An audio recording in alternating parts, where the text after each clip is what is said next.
Et Eva Joly, qui n'a pas vos voix, va prendre la parole. Donc je la lui donne. Je voulais dire que tout cela n'est pas des problèmes abstraits.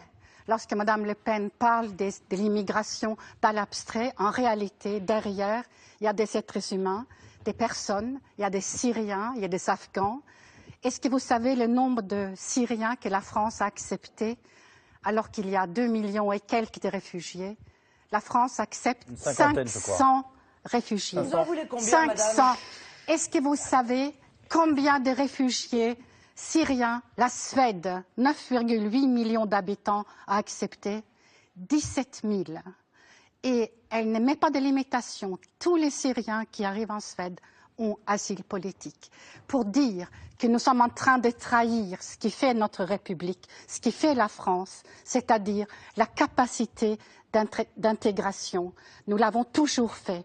Et dernièrement, je veux dire, pendant la Deuxième Guerre mondiale, juste avant, nous avons intégré des républicains espagnols, nous avons intégré des Italiens, des Espagnols, des Portugais et beaucoup de personnes des colonies, anciennes colonies, avec beaucoup de succès. C'est ça la République. Je sais que Mme Le Pen, elle ne croit pas à l'intégration. Elle ne la désire pas. Non, vous avez raison, je crois à l'assimilation, moi. Et c'est ça la différence. C'est ça la différence. Je pense que nous, la gauche, nous voulons une République des citoyens et non pas une République ethnique. Une République où on discute si on a le droit d'obtenir la nationalité française pour son conjoint. Cette République-là, elle est mesquine, elle est toute petite.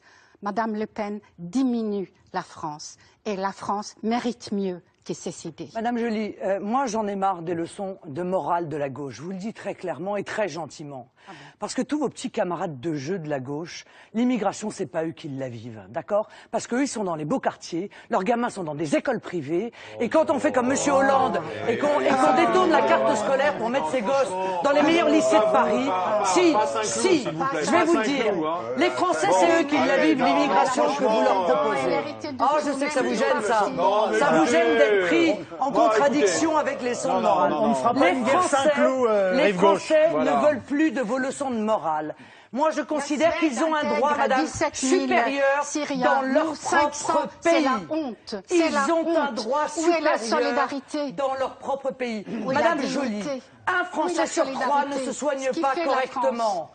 8 millions de Français sont en dessous du seuil de pauvreté. 5 millions officiellement de Français sont au chômage. Il y a 1,5 million de Français qui attendent un logement social. De 12 milliards par Alors an. Combien d'immigrés voulez-vous donc encore accueillir sur le territoire national? Vous insistez beaucoup ce soir. Où allez-vous les loger? Comment allez-vous les soigner alors que les hôpitaux n'arrivent même plus à faire face aujourd'hui à la situation de l'immigration dans notre pays? Comment allez-vous les nourrir?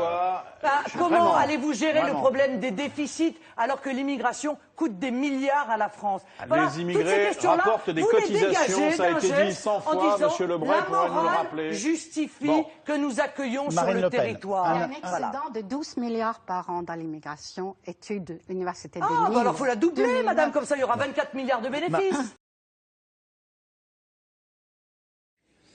Ce que je pense, c'est que moi j'adorerais, je voulais vous le dire depuis longtemps, fan de votre journal, j'adorerais être de gauche. C'est un souhait, mais je trouve que c'est tellement élevé comme vertu que j'y ai renoncé. Ça me semble très...